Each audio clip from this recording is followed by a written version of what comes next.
Bonjour, il est 10 heures, vous êtes avec Marie-Paul, c'est l'heure. C'est l'heure des mots, de l'émission des mots et des notes de la plume colmarienne. Et aujourd'hui, c'est moi qui fais l'objet de l'interview. Et pour ça, j'ai invité mon amie Isa. Bonjour Isa, bonjour à tous les auditeurs. Bonjour Marie-Paul, bonjour à tout le monde, bonjour à tous ceux qui nous écoutent. Et merci Peggy à la technique. Oui, merci Peggy à la technique, on l'applaudit bien fort. Merci tout plein. Alors Marie-Paul, je te remercie beaucoup de m'avoir invitée. Je me sens très honorée. Merci d'être venue. Oui, et je suis vraiment très contente d'être là. Alors, je m'adresse aux auditeurs. Donc, cette émission d'une heure a été un petit peu préparée. Il va y avoir un début, il va y avoir une fin. Entre les deux, pas mal de musique. Et puis, la découverte de cette artiste, Marie-Paul. Alors, pour démarrer ce voyage, je vais vous lire ce qu'on trouve sur la chaîne YouTube de Marie-Paul. Un descriptif, une intro. Mais avant de la lire, comment t'appelles-tu en tant qu'artiste ? Marie-Paul tout attaché, sans trait d'union, pour pas qu'on me confonde avec Marie-Paul Bell, parce que quand on tape Marie-Paul en deux mots sur Internet, on tombe sur Marie-Paul Bell. Alors du coup, j'ai tout rattaché, et donc c'est quand on tape mon nom tout attaché, on demande vous êtes sûr que c'est Marie-Paul tout attaché ? Enfin bon, et il faut répondre oui, et là on a des chances de me trouver sur Internet. Parfait. Donc je note, tu as retiré un trait d'union, et je le dis aux auditeurs, on reparlera certainement de ce trait d'union vers la fin de l'émission. Je crois qu'il a son importance. Donc voilà. Très tôt dans ma jeunesse, l'écriture m'est apparue telle une palette de couleurs jetée sur toile pour peindre la vie, la vraie. Je veux parler de la vie en brut, celle qui se crée au fur et à mesure du jour ou de la nuit qui se lève, celle des émotions pelées à vif, des coups de gueule déchirés. Chansonnière crûment engagée contre toute forme de cliché, de tabou, dans la droite lignée des chanteuses et des chanteurs à texte, je vous livre ce que j'aime, mes colères, mes douleurs, en one-woman show, avec ma guitare, tels des voyages intérieurs dans lesquels chacun peut se reconnaître. Humour décapant, tendresse au rendez-vous. Chanson française décalée. Scène depuis 1998. Rue, café-concert, festival de soutien, soirée musique et poésie, scène locale, sur l'Auvergne, sur Paris, sur le Grand Est, etc. Oui, j'aime bien me promener. Oui, mais quel bonheur. Déjà, le mot voyage apparaît dans ta description. Alors, oui. quand je lis cette intro, il y a des choses qui m'interpellent beaucoup. Déjà, la première chose, c'est cet équilibre vraiment très doux entre une certaine crudité, entre guillemets, et de la tendresse. Et comme je te connais depuis 20 ans, je trouve que ça te correspond très bien. Et je te félicite pour cette intro. Oui, merci, c'est gentil. Voilà, mais on n'est pas là pour se passer de la brosse à reluire. Ouais. On est là pour discuter. Je suis pas une chaussure, oui, exactement. Et moi, je suis pas du cirage. Et donc, alors, chansonnière crûment engagée. Ça m'interpelle. Comment tu peux te présenter avec ces trois mots ? Qu'est-ce que tu aimerais qu'on sache là-dessus, en fait ? Chansonnière, dans la droite lignée des chansonniers. Hein. Ça a commencé par Bruant, à l'époque. Et puis, il y a eu toute la lignée des chansonniers et des chansonnières derrière, qu'ils soient français ou étrangers. Et dans les chansonniers, je mets même... alors bon, les gens vont pas être d'accord, et puis ils ont raison, hein, je suis pas très orthodoxe, mais même le punk, pour moi, c'est de la chanson. Ouais, c'est de la chanson dans le sens que ça dit des choses sur la vie, sur ce qu'on vit, sur les bas-fonds, sur tout ce qui nous titille au fond, en fait, quoi. Et aussi sur la société, la politique, la religion, enfin tout ce qui entoure notre humanité, notre société, notre civilisation. Voilà, oui.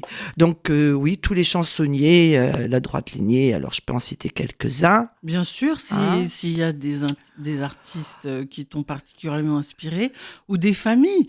Le punk, c'est une famille, Aussi. c'est de la chanson, bien sûr. Oui. Alors peut-être qu'elle fait vraiment écho avec ce que tu ressens et tes convictions, mais oui, les chansonniers, bien sûr aussi. Oui, dans le punk, je pense par exemple aux Pogs et aux Sex Pistols. Donc les Pogs, qui étaient un groupe irlandais qui ont détourné le folk irlandais avec des chansons, des textes engagés. Puis bon, les Sex Pistols, on se rappelle de God Save the Queen, hein, Dieu sauve la reine, ou Dieu rase la reine, je crois que c'était plutôt God Save the Queen. Et sinon, français, il y a l'allemand aussi, il y a Nina Hagen. Le premier disque de Nina Hagen Band, qui était du punk, c'est là où j'ai découvert le punk, c'était dans les années 80.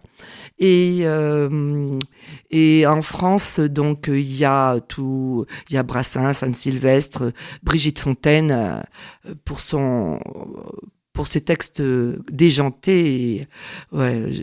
Brigitte Fontaine, Mama Beate Kilski, qui était la plus grande voix féminine de blues dans les années 80, qui a été snobée par les médias parce que elle était anticonformiste. Voilà, et non consensuelle, mais elle jouait dans les concerts de soutien à l'époque pour les insoumis, les objecteurs de conscience. À l'époque, le service militaire était obligatoire. Et du coup... même parler d'objection de conscience, c'était passible de 2 ans d'emprisonnement à l'époque. Donc elle jouait dans ces concerts de soutien, voilà. Et puis je sais plus, il y en a beaucoup. Barbara aussi, c'est Barbara, oui. Okay. Bien. Alors, j'aimerais savoir comment t'es venue l'idée d'écrire. Quel âge tu avais, dans quelles circonstances ça s'est passé, parce que je crois que tu as commencé par écrire, et puis la musique est venue par après. Oui. Donc raconte-nous un petit peu les débuts. De quel terreau ça vient, cette écriture? J'ai commencé d'écrire assez tôt, très tôt, hein, j'avais 13 ans. Et donc, c'était des pamphlets, c'était des révoltes contre la société, contre, en fait, c'était le début de l'adolescence, et avec les difficultés qui étaient les miennes à l'époque. Et donc, du coup, oui, j'ai commencé d'écrire, c'était très révolté. Et donc, ça s'est étoffé avec le temps, c'est devenu des poèmes. Évidemment, je montrais ça à personne, et on va dire une vingtaine d'années plus tard, 15-20 ans plus tard, j'ai commencé de montrer mes textes, et ça a plu, hein, à des amis, d'abord 1 ou 2 amis très proches, et puis après j'ai grossi un petit peu l'entourage pour montrer mes textes, et les gens se retrouvaient dedans. Et puis évidemment, on parlait tout à l'heure crûment engagé au niveau de mes émotions, hein. C'est les émotions extrêmes, moi, qui m'amènent à écrire, qui m'ont donné envie d'écrire. Donc l'adolescence, c'est vraiment le moment où on n'est jamais en colère un petit peu, mais beaucoup, où on n'aime jamais un petit peu, mais c'est énorme, c'est tout extra, c'est très, comment on dit, c'est très exacerbé, merci. Voilà, c'est ou c'est pas. Voilà, c'est ou c'est pas. On fait pas semblant. Voilà. Et en fait, moi, l'écriture, c'est quelque chose qui m'a permis de toujours garder présent à l'esprit mon esprit d'adolescence. Je me suis jamais reniée au niveau de mon adolescence. En fait, je voulais jamais devenir adulte à l'époque, parce que pour moi, les adultes, c'était pardon.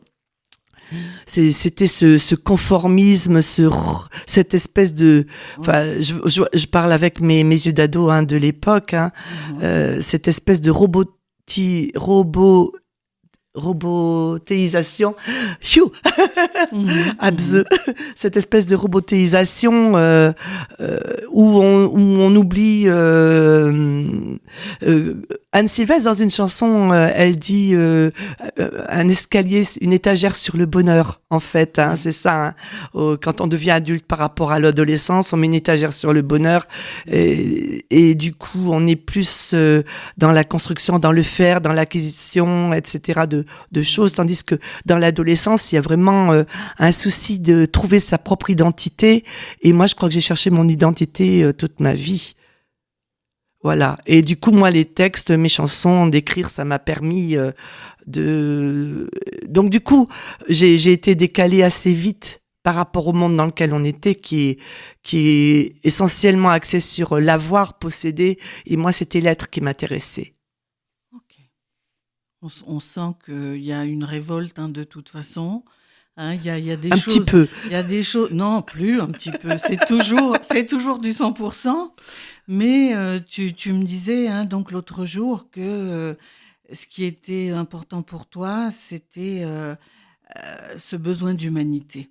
Oui, absolument. Aujourd'hui, Oui. en remettant en question l'ordre établi, que tu avais besoin de cultiver cette fraîcheur. Oui. Qui est essentielle pour toi, pour vivre au quotidien, pour créer. Voilà, donc ça me semblait important de le rappeler dans ce que tu viens de dire. Oui, tout à fait.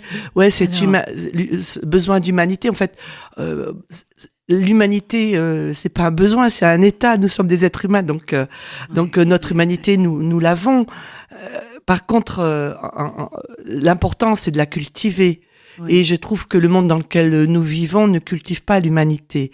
L'humanité, c'est cultiver des valeurs humaines. Ça va avec le mot solidarité, le mot amour. Oui. Voilà, ça va avec des choses comme ça. Et c'est à l'antipode de tout ce qui est du monde de la performance, etc.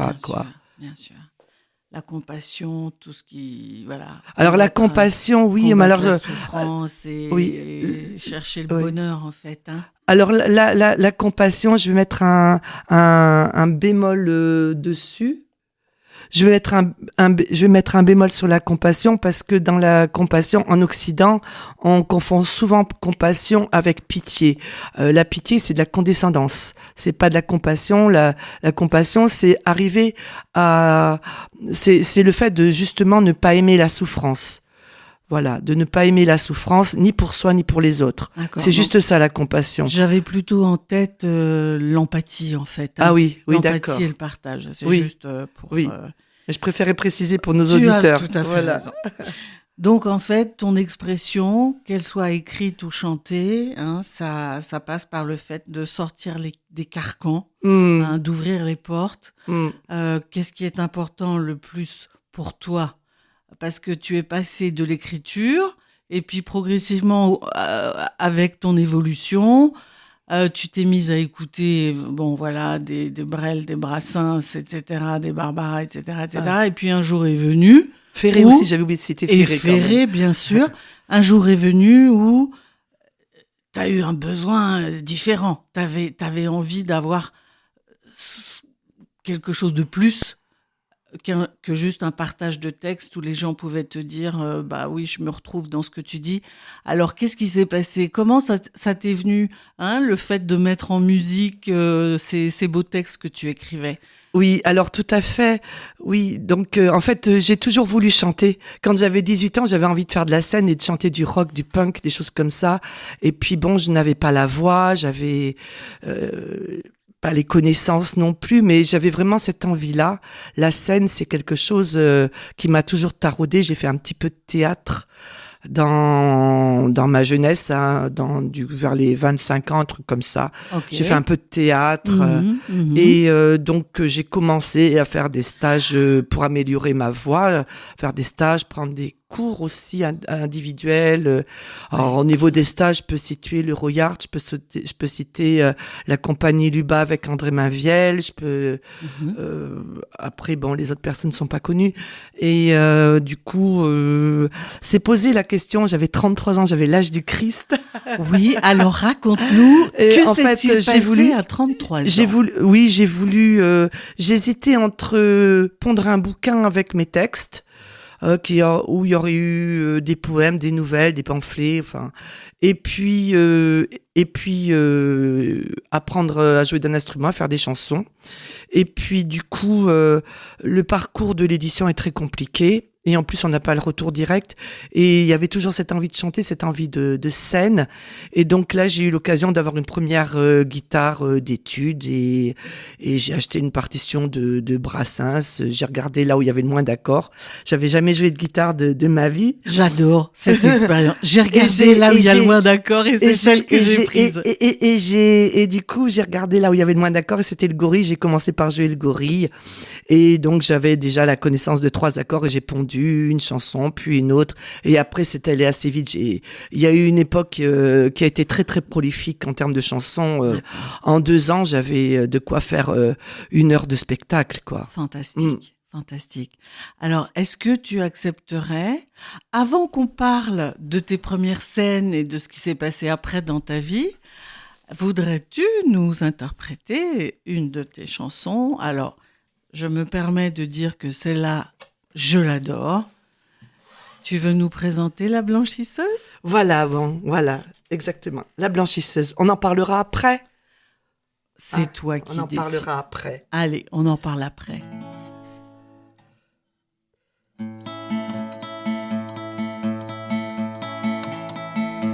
Ma mère accoucha au lavoir, c'était un certain mardi soir. Je suis né au milieu de la lessive, puis elle m'allait sur la rive. Il restait de la mousse sur son sein, du savon qu'elle avait pris soin de laisser pour qu'avec le lait je pris goût à la propreté. Depuis je travaille au pressing, quand j'entends à la porte dring dring du fond de la boutique, j'accours et je dis aux clients bonjour, est-ce que vous avez un chouette minois? Oh, je vous en prie, laissez-le-moi un instant. Je suis pas trop sérieuse, j'ai le froufrou très, je suis blanchisseuse. Je blanchis les dessous de ces messieurs, je repasse leurs rêves les moins pieux, en passant sur ceux qui les portent. Quand mon patron franchit la porte, du fond de la boutique, j'accours, laissant à plat le client en cours. Avec la caisse pour preuve que je trime, je lui demande une petite prime. Dame, c'est que je gagne qu'une misère, mais je suis propre, ma mère en est fière. Car même si je suis pas trop sérieuse, je suis blanchisseuse et repasseuse.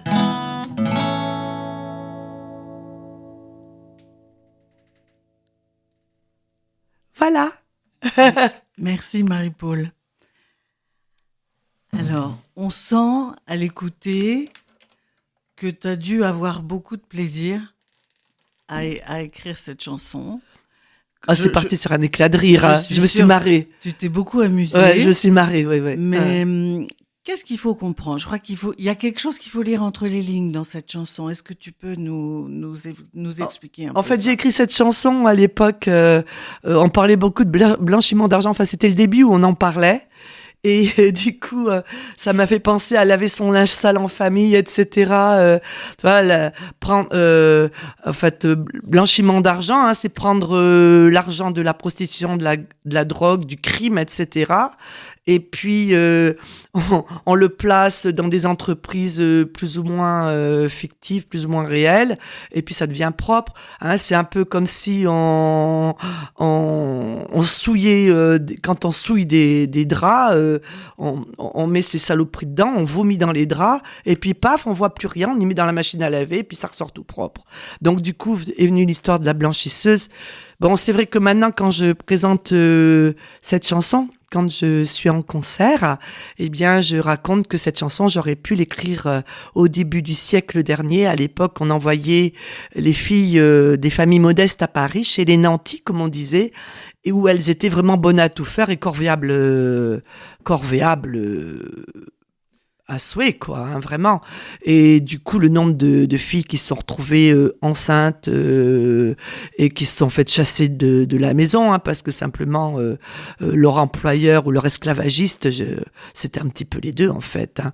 Et bien, elles avaient pas trop le choix, elles pouvaient pas trop résister aux avances si elles voulaient garder leur place. Et une fois qu'elles étaient enceintes, eh ben, on les virait. Hein. Donc, voilà. Donc, voilà. Donc, c'est aussi ça, l'histoire de la blanchisseuse. C'est ces deux choses. Merci beaucoup. Alors, revenons à la scène. Donc, tu as fait ta première scène, je crois, vers l'âge de 38 ans. Oui, en 98, oui. Hein? Alors, j'aimerais beaucoup que tu partages cette expérience avec les auditeurs. Raconte-nous comment ça s'est passé, où c'était, qu'est-ce que tu as ressenti, qu'est-ce que c'était pour toi que cette première scène? Alors, du coup, ma première scène, moi je suis auvergnate, hein, donc du coup, j'habitais Clermont-Ferrand, et ma première scène, c'était à Fournols, à peu près à 80 km de Clermont-Ferrand, dans un petit patelin de rien du tout, et il y avait un festival, je crois, de la chanson. Je crois, il y avait un truc comme ça, un festival de chansons françaises locales. Et je sais pas comment j'ai atterri dedans, je sais plus si j'ai postulé ou si on m'y a envoyé, je ne sais plus. Hein, j'ai la mémoire qui flanche, comme dirait Jeanne Moreau. Et donc, je me suis retrouvée devant une centaine de personnes à jouer pendant 1 heure et j'avais les jambes qui tremblaient, je tremblais de tout mon corps. Je me souvenais plus des paroles, j'ai jamais joué avec mes textes devant moi. Mais donc, j'avais l'impression de plus du tout me souvenir des paroles et les paroles venaient au fur et à mesure que je jouais et les accords aussi.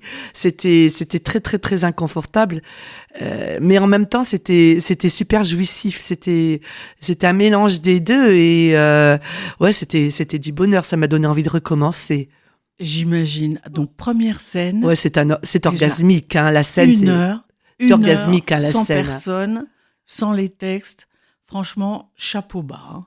Bah, en fait, j'avais quand même un petit peu travaillé avant. Ah hein. bah ça, J'avais passé des heures et des heures sur ma guitare. Hein. Oui, oui. Donc sur la voix, oui. Bien sûr. Le plus gros, c'est cette jouissance énorme que tu as ressentie avec ce retour direct du public et pouvoir t'exprimer complètement librement comme tu le sentais et comme ça venait, quoi. Oui, sur scène, il se passe, c'est une communion en fait, une communion comme union, hein, donc l'union avec, et donc il y a pas. Bien sûr, je donne, mais je reçois, et je sais pas quand je reçois si je donne ou si je donne quand je reçois. Mais cette espèce d'osmose qui existe, non, c'est vraiment pas une espèce d'osmose, c'est une osmose qui existe. Et c'est ça qui est jouissif, c'est que il y a plus la séparation entre moi et les autres. C'est la même chose, c'est une communion, c'est ça en fait, au vrai sens du terme. Voilà, donc tu fabriques de la magie d'une certaine manière. La scène est magique. C'est la scène en elle-même qui est magique, d'avoir ces textes à dire. Et enfin, moi, c'est des choses que j'ai ressenties, que j'ai vécues souvent en vrai ou que j'ai vu vivre, que j'ai ressenties par le biais de la pensée ou des émotions, même si c'est pas toujours vécu en direct. Mais Donc du coup de donner mon objet de fabrique, ma petite boîte, ma petite œuvre, mon petit chef-d'œuvre à partager comme ça, c'est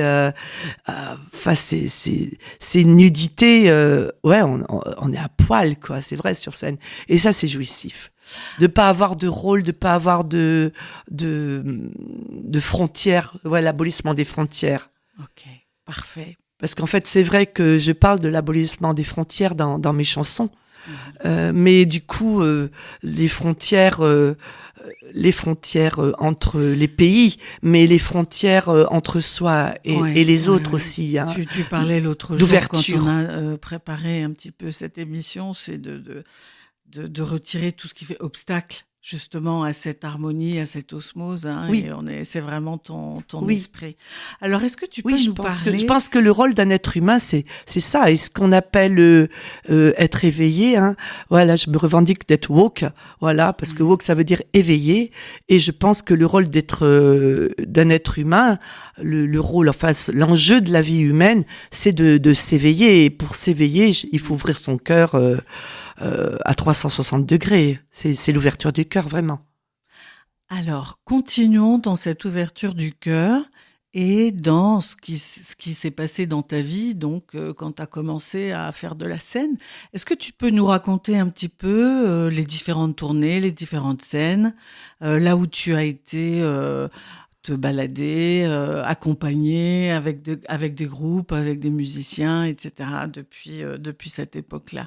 Oui, c'est vrai que je fais du one-woman show la plupart du temps, mais c'est vrai que j'ai joué... du coup, j'avais commencé à répéter quand j'étais en Auvergne avec un groupe qui habitait à Montluçon, donc c'était 90 kilomètres. Moi, à l'époque, je travaillais dans l'hôtellerie, je tenais un hôtel, et du coup... je faisais 90 km aller, 90 km retour, et c'était compliqué que tout le monde soit présent au niveau des musiciens, et on devait jouer pour la fête de l'humanité à Montluçon, et il manquait la moitié des musiciens. Du coup, j'ai arrêté et je me suis dit que je pouvais très bien continuer de jouer toute seule. C'est ce que j'ai fait d'ailleurs. Voilà. Donc tu es partie, tu as été te balader un petit peu, tu as fait de la scène un petit peu partout. Oui, j'ai fait des festivals sur Clermont-Ferrand, dans les Pyrénées aussi, dans la vallée d'Aspe, avec il y avait notamment un groupe punk qui s'appelle La Fraction, qui joue toujours, de Paris, qui m'avait organisé, on avait bien sympathisé, et ils m'ont organisé une petite tournée dans les bistrots à Paris. C'était une semaine sur Paris, c'était assez fantastique, c'était vraiment chouette. C'était sympa comme tout. Donc, il y a eu toute une époque, effectivement, où tu faisais de la scène et tu te baladais pas mal, tu faisais des rencontres, je jouais au j'allais dans j'arrivais, je partais, j'avais une 2 chevaux décapotable et je partais avec ma guitare, je m'arrêtais sur la route quand je voyais des bistrots sympas, je sortais la guitare, ou je me mettais aux terrasses et puis je passais le chapeau, et c'était vraiment sympa. Ouais. Je me rappelle notamment une scène à Périgueux. J'étais aux terrasses, il y avait vachement de monde. Et il y avait un groupe, quand je suis arrivée avec ma guitare, il y avait un groupe de jazz qui était en train de jouer. Et puis les gens, il y avait pas vraiment de retour et tout. Et puis c'était des pros, quoi, les gens qui jouaient. Et moi, je me suis dit, je vais arriver avec ma petite guitare derrière, tas de soins, etc. Et donc, j'étais pas très fière de mon coup, quoi. Mais j'y suis quand même allée. Et en fait, j'ai eu un super retour. Les gens étaient contents, ils rigolaient. J'ai eu un super retour et un super chapeau, vraiment. Super retour, super chapeau.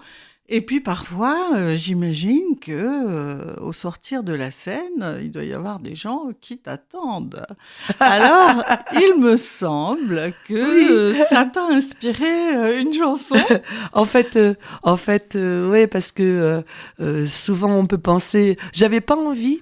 Parce que je fais de la scène toute seule, et j'avais pas envie qu'on pense que c'était pour séduire la gente masculine. J'avais pas envie de ça, et donc j'ai fait une chanson qui s'appelle effectivement Nul aux pieux. Alors Marie-Paul, pour le bonheur de tous, s'il te plaît, joue-nous Nul aux pieux. Oui, donc c'est une chanson aussi on parle, j'en ai parlé tout à l'heure, nous sommes dans un monde qui est gouverné par la performance, la compétence, la compétitivité, l'efficacité, machin, tout ça. Et pour moi, ça, bah, ouais, ok, dans le domaine professionnel, peut-être, mais on n'est pas obligé d'être dans la rentabilité constamment. Et du coup, ça, c'est une chanson qui se réclame, on a le droit d'être nul, et c'est peut-être dans la nullité qu'on peut se trouver nous-mêmes. Voilà.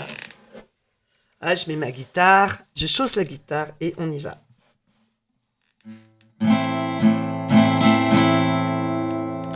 Vous fulgurez dans vos talents en flattant mes yeux, affichés de doux penchants et les corps promettants. Mais sachez-le, messieurs, que je suis nul au pieu.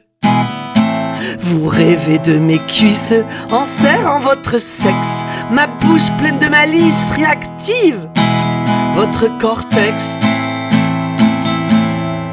Mais sachez-le, messieurs, que je suis nul au pieu. Je m'exerce devant la glace, en avalant ma glace. Je dresse le moral des troupes en portant beau la croupe. Mais sachez-le, messieurs, que je suis nul au pieu. Gâchez plus votre temps, vos fantasmes et talents, réservez vos envies.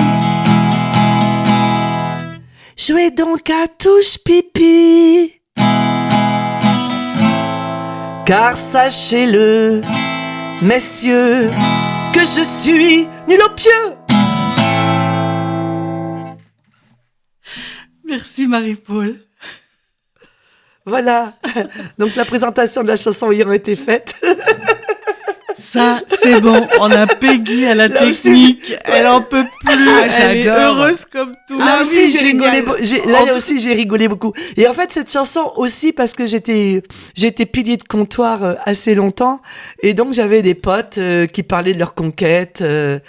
Celle-là, elle est bonne, celle-là, elle est nulle, celle-là, ceci, celle-là, elle est... Et du coup, voilà. T'as mis les choses au carré en disant, les gars, moi... Hein, voilà. Ne cherchez pas. Comptez sur vous. Alors, il est arrivé un moment dans ta vie où tu as changé de région. Tu es venu t'installer en Alsace par amour. Oui, voilà, pour une cause sentimentale. Voilà, donc il y a eu toute une phase où tu étais moins disponible pour créer, pour écrire. Donc, ce que je voudrais savoir, c'est que effectivement, bon, il y a eu quelques années où tu étais absorbé par autre chose, au niveau émotion, au niveau travail. Enfin bon, c'était un peu une autre vie. Hein ? Alors, si tu veux nous en dire un mot, on t'écoute. Mais qu'est-ce qui a fait qu'au bout d'un moment, ça t'a repiqué ? En fait, voilà, donc moi, on parlait de chanteuse, de chansonnière cruellement engagée. Je suis cruellement engagée dans l'amour, voilà, mais pas l'amour mièvre, hein, l'amour avec tout ce que ça comporte, et l'amour, pas seulement l'amour de moi vis-à-vis d'une autre personne. Vis-à-vis d'un homme, en l'occurrence, mais l'amour dans cette ouverture du cœur. Et du coup, effectivement, j'ai quitté une vie de célibataire pour une vie de couple, et j'ai quitté aussi l'hôtellerie où je travaillais beaucoup. C'est vrai que je faisais plus de 35 heures ou même de 40 heures à l'époque. Mais j'avais quand même du temps, parce qu'en fait, quand je quittais l'hôtel, c'était fini. J'avais fini de bosser. C'était du matériel, l'hôtel, quoi. Même s'il y avait des gens, même si je discutais avec les gens, enfin bon, bref. C'était quand même... Et puis, quand je passais le balai, etc., eh ben, il me venait souvent une chanson. Voilà. un texte, du moins une chanson, voilà. Et donc, quand je suis venue en Alsace, j'ai quitté l'hôtellerie. J'avais envie d'avoir mes 35 heures, mes week-ends, les jours fériés. Mhm. Et du coup, j'ai travaillé dans le social, j'ai fait de l'accompagnement socio-professionnel.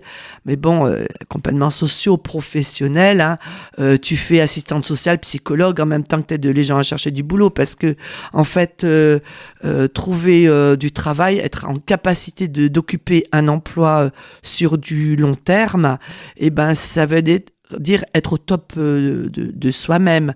Alors bien sûr, je veux pas dire que les gens qui travaillent n'ont pas de problèmes, n'ont pas de difficultés, ils peuvent avoir des deuils, des maladies, des choses graves, mais quand même quelque part au fond d'eux, ils sont au top de.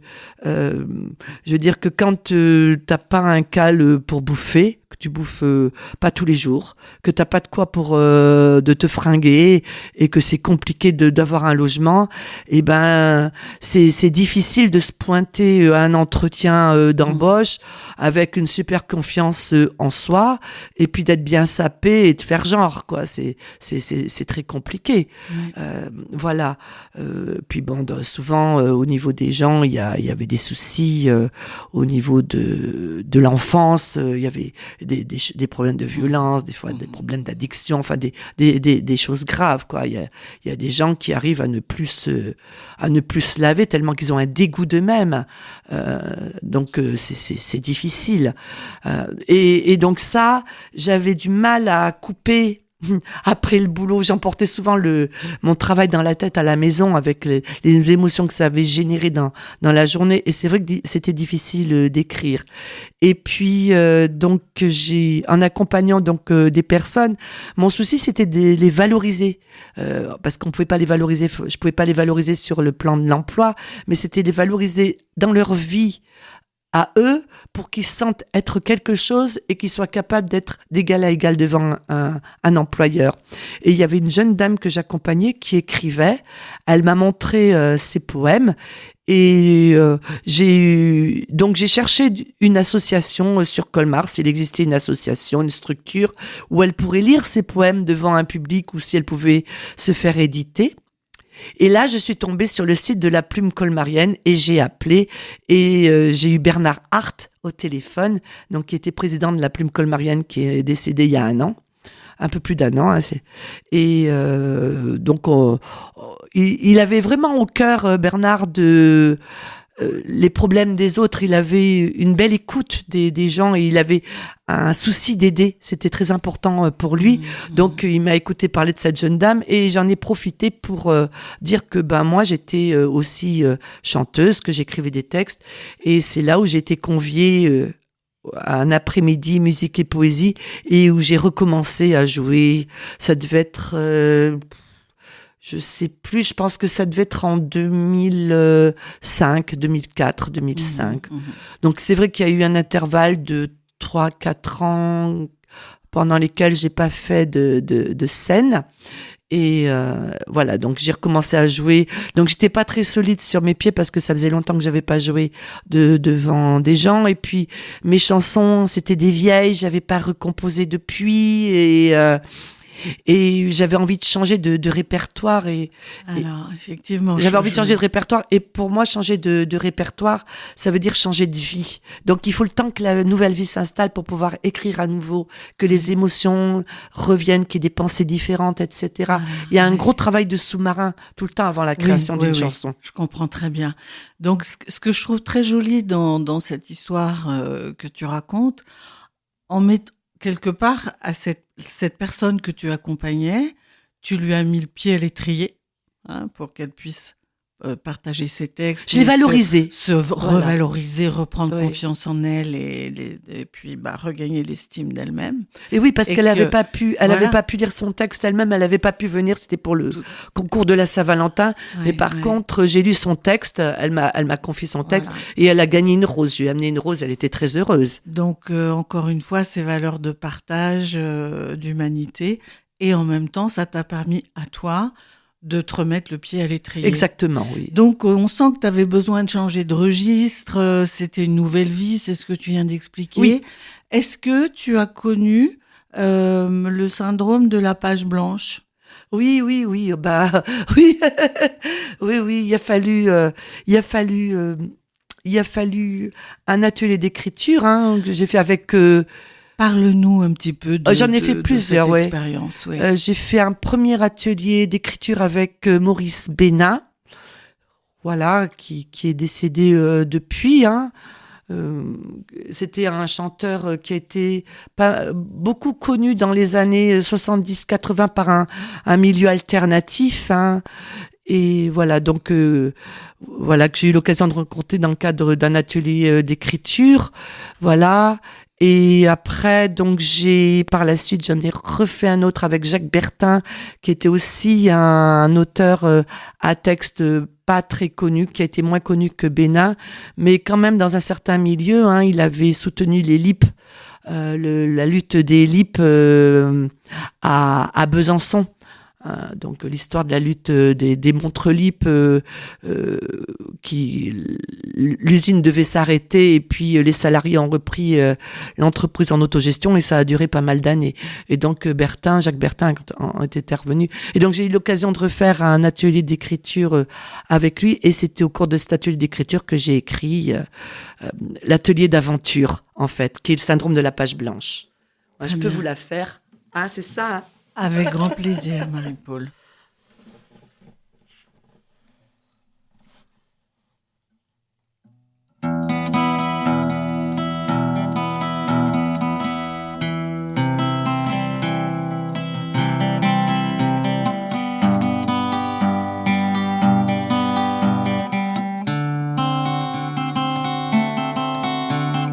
Matière grise sur page blanche, la neige sur le carreau s'épanche, rouge sans flamme d'espoir, me lâche pas, j'ai peur du noir. Mes mains cherchent à ronger leurs freins, vitesse court toujours plus vite. Je voudrais arrêter ce train, mais mon crayon toujours hésite. Mon stylo part à la rature, drôle d'atelier d'aventure, couplet, refrain sans perspective, aucun moyen sans mémoire vive.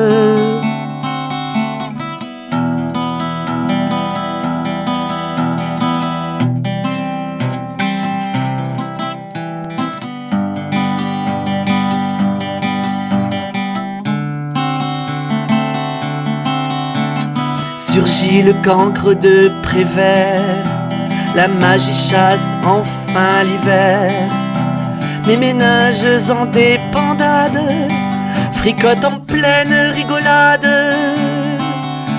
Fleurs des champs et noms d'oiseaux, débris de mon humeur grippée, se jouent des vers épiés gelés, des menuets et des râteaux. Et moi perdu dans le grand rien, fille de et du crachin, je sens les couples de couleurs carabolés dans l'aube en fleurs.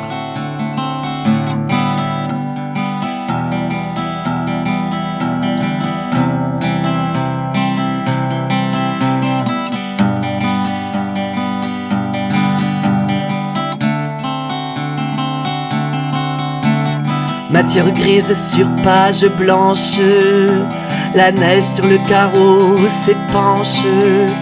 Enfin ma plume se déchaîne, gribouille des verbes sans gêne. Une chanson court dans mes veines.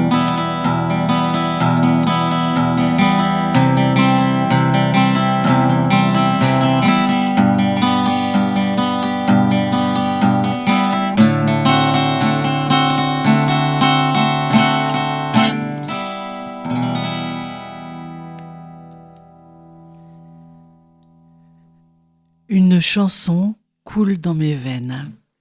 Oui. Ça fait directement écho à ce que tu m'expliquais l'autre jour dans le processus d'écriture. Tu m'as dit, à chaque fois que j'écris, J'ai une mélodie dans la tête. Oui, j'ai toujours une mélodie dans la tête. Dès que je me réveille le matin, ça chante dans la tête, tout le temps. J'ai tout le temps une mélodie dans la tête, tout le temps. Ouais. Dès que je suis toute seule avec moi-même, et puis même des fois quand je discute avec quelqu'un, en parlant des fois... Il y a des notes qui viennent. Oui, il y a des notes qui viennent, des mélodie. airs qui viennent. Et donc, cette émission des mots et des notes, elle est parfaite pour toi. Eh oui, oui, oui. D'ailleurs, j'avais été interviewée, je crois que c'était en 2012 par Bernard, ici même. Ouais. Très bien. Ouais. Alors, je reviens à quelque chose de très pragmatique. Il nous reste un quart d'heure d'émission. Oui. J'aimerais beaucoup que tu nous interprètes, si tu veux bien, hein, La fille de la lumière, et que tu nous chantes également L'important c'est d'aimer. Oui. Est-ce que tu crois qu'on peut faire ça? Et puis pour finir, que tu nous parles de tes projets. Oui. Des Alors, choses, ce que je des propose, nouvelles orientations. Comment tu vois les choses? Comment tu ressens les choses pour le quart d'heure qui nous reste? alors voilà, je vais commencer par La fille de la lumière. D'accord. Et puis, je vais commencer par La fille de la lumière. Après, on va parler des projets et on finit sur L'important c'est d'aimer. Magnifique. Voilà. Merci. Alors, La fille de la lumière, je l'ai composée suite... la façon qu'on a de traiter les gens du voyage m'attriste beaucoup, me peine et me révolte aussi parce que en fait on brûlait leurs caravanes, enfin on les expédie. Ce sont des gens qui ont occupé le territoire en même temps que nous il y a longtemps et qui ont toujours vécu de manière parallèle et dans le nomadisme. Et en fait, nous-mêmes, êtres humains, nous étions des nomades, nous étions des chasseurs-cueilleurs au départ. Et il y a certains médecins qui disent que le sédentarisme favorise les problèmes de santé, notamment cardiovasculaires. Hein. Oui, on n'est pas fait pour être sédentaire, en fait. Ben, à l'origine, non. Hein. C'est contraire à la physiologie, quoi. Et oui, on a besoin de bouger. Et puis la vie est impermanente, donc vouloir, elle change du jour au lendemain. On n'est pas toujours dans les mêmes états d'âme. Un état d'âme peut varier d'une minute à l'autre, d'une seconde à l'autre, même si on regarde bien. C'est selon les pensées qu'on a et qu'on cultive aussi. Voilà. Et donc, nous sommes tous des enfants de la lumière et moi, j'ai jamais compris pourquoi c'était les capitaux qui pouvaient circuler, qu'il y avait pas de frontières pour les capitaux et pourquoi il y avait des frontières pour les êtres humains. Pourquoi on pourrait pas vivre et travailler là où bon nous semble sur Terre? C'est quoi les frontières? C'est quoi cette suprématie nationale? Voilà. Pour moi, nous sommes tous des citoyens de la Terre. Voilà. On t'écoute. La fille de la lumière.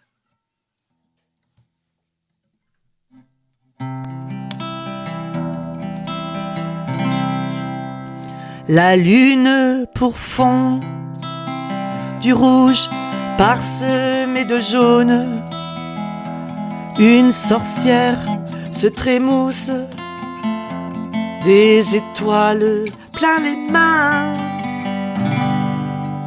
Je suis fille de la lumière, des océans sans frontières, de la brise libertaire, et je danse jusqu'à la transe,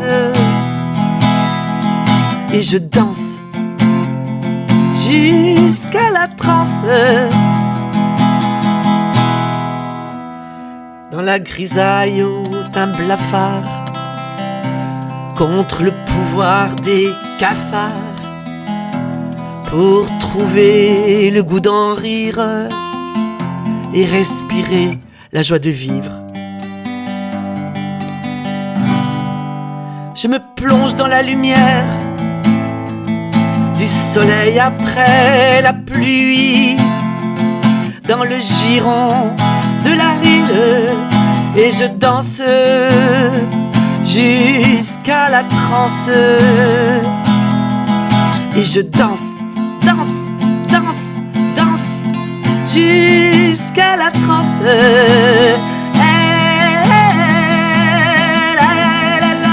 la la, la la la la la,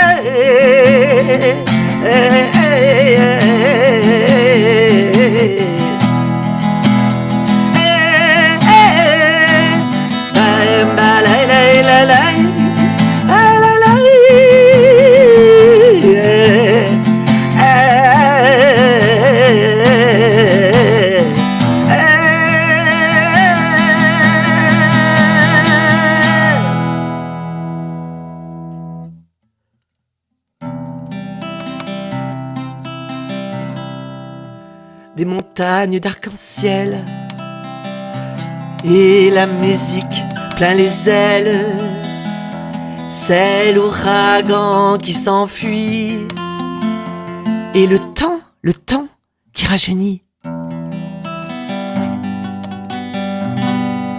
Je suis fille de la lumière, du nomadisme sans frontières, de la transe libertaire, et je danse jusqu'à l'extase. Et je tourne dans jusqu'à l'extase.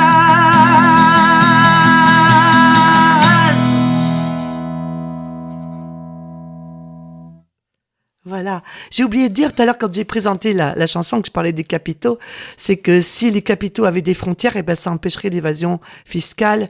Et c'est des milliards et des milliards qui s'en vont et qui nous rentrent pas dans les poches à nous, hein, le peuple. Hein. Quand on parle de l'État, c'est nous, le peuple, c'est nous qui payons.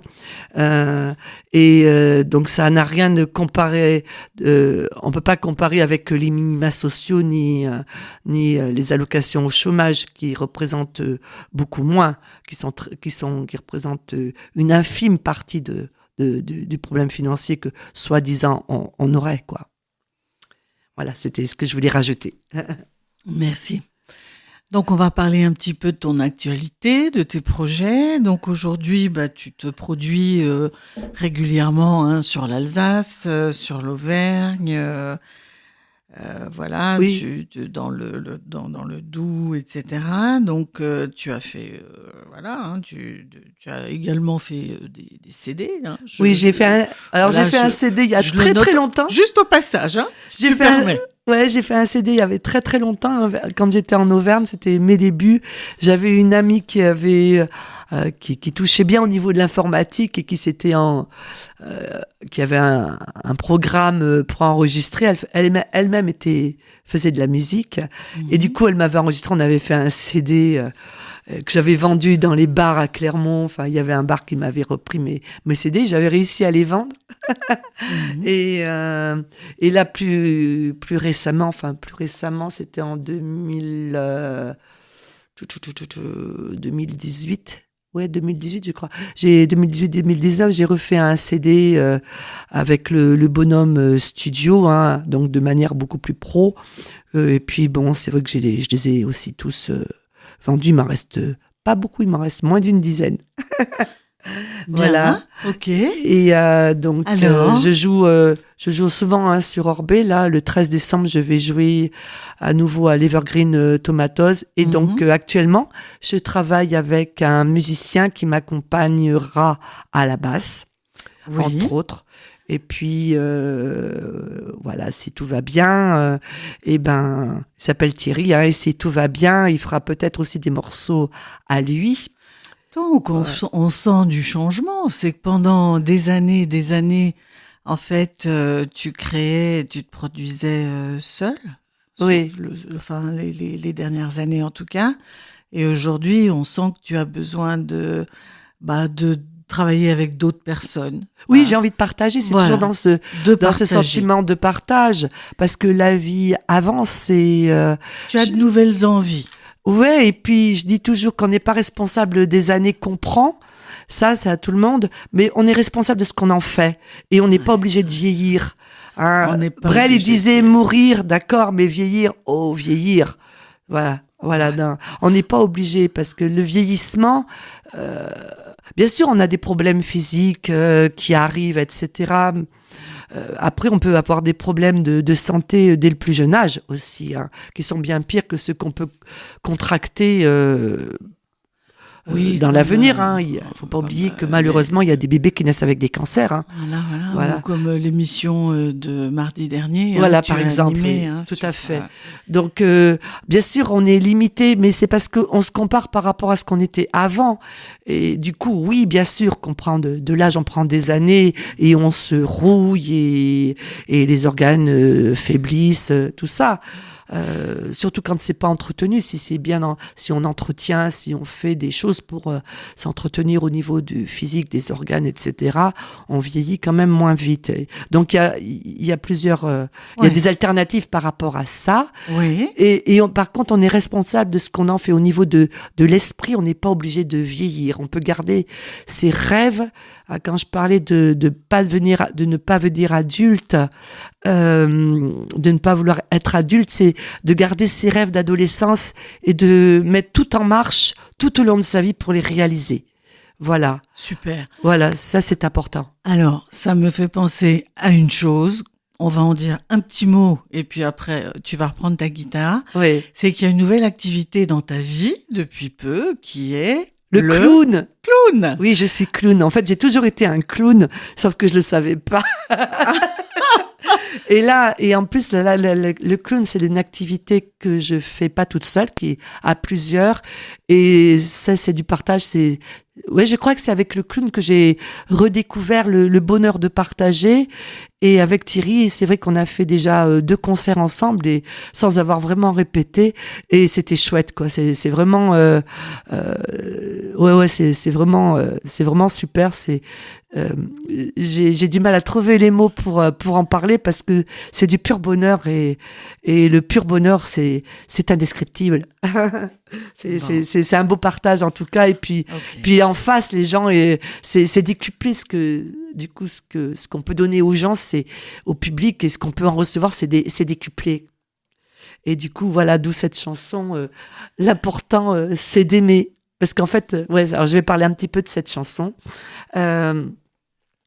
Ouais, donc c'est toujours difficile pour moi, ça a toujours été difficile pour moi de trancher entre l'amour et l'amitié parce que eh bien on peut faire l'amour par amitié et on peut être amoureux et ne pas pouvoir faire l'amour. Parce que c'est comme ça. On a tous nos propres blocages et puis on a tous nos facilités et puis sans parler de couples qui sont ensemble depuis des années où l'amour s'est transformé en amitié. Donc du coup dans amour et amitié en fait il y a la même racine, c'est le mot aimer. Voilà, donc du coup, je réponds comme ça à toutes les questions. L'important, c'est d'aimer. Qui était aussi le titre d'un film avec Romy Schneider. Oui, tout à fait. Que j'aimais beaucoup. Hein, qui avait aussi qui était aussi sans... elle était sans masque, comment on dit, sans artifice, sans rôle. Sans filtre, voilà. Merci Peggy. Merci Peggy. Merci Isa. Merci beaucoup. Donc j'en profite pour dire au revoir à tous nos éditeurs. Merci pour votre écoute. Merci beaucoup Isa. Merci Peggy. Et on se quitte en chanson. Et je rajoute un tout petit quelque chose. J'avais dit qu'on finirait aussi avec un trait d'union. Donc ouvrez bien vos oreilles. Il y a une phrase magnifique avec un petit trait d'union dans la chanson. Oui, parce que le trait d'union, c'est un pont, voilà. En fait. Et avec Marie-Paul, il n'y a même pas besoin de pont, puisque elle est la vie, elle est la joie et elle est le partage. Ouais, je suis un pont. Je suis un pont en moi toute seule, mais c'est défendu de me marcher dessus. Mon dos ne survivrait pas. Et donc, je répète, je joue le 13 décembre à 20h à l'Evergreen Tomatoes et accompagné donc par Thierry à la basse. Et donc je se représente à la prochaine Jam du Grienne.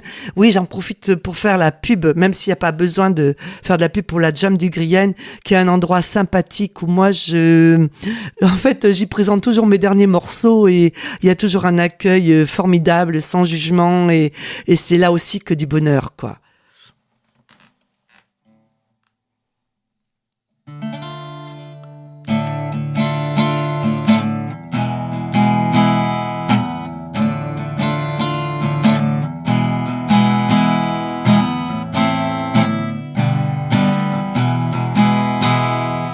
Bien sûr les hivers longs et les étés trop rudes, les printemps qui s'oublient, les étoiles trop prudes, le gros vent qui tâche notre plus bel entrain, et le temps qui se grippe dans nos griffes d'airain. Ne vois-tu mon ami, au loin rien venir, la caresse subtile d'un aimable souvenir, une ombre de tilleul face au soleil brûlant, la bonté d'une mère magie du trait d'union. L'amour ou l'amitié, je ne sais pas trier. L'amour ou l'amitié, l'important c'est d'aimer. Si ton cœur endeuillé par les années de glas est devenu rigide à force de combat, ou si dans l'océan tu t'es fondu en eau, comme la goutte d'amour qui soigne tous les maux. La jeunesse du cœur, la jouvence de la vie s'acquiert parfois au travers de sa lie. À jouer au marin, on devient séraphin, ou l'enfant tambour qui crie face au destin. L'amour ou l'amitié, je ne sais pas trier. L'amour ou l'amitié, l'important c'est d'aimer. Pour un sourire de toi, mon poteau, mon ami, je couvrirai ta détresse de peau de biche en oubli.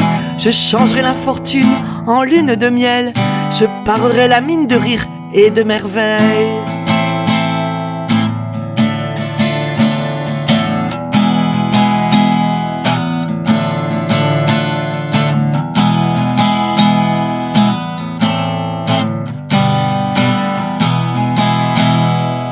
Que ces quelques couplets ne soient pas une offense à tous les convaincus qui prêchent la différence. À choisir pour choisir, je préfère le bonheur et t'offre mon ami le refuge de mon cœur. L'amour ou l'amitié, je ne sais pas trier. L'amour ou l'amitié, l'important c'est d'aimer. L'amour ou l'amitié, je refuse de trier. L'amour ou l'amitié, l'important c'est d'aimer.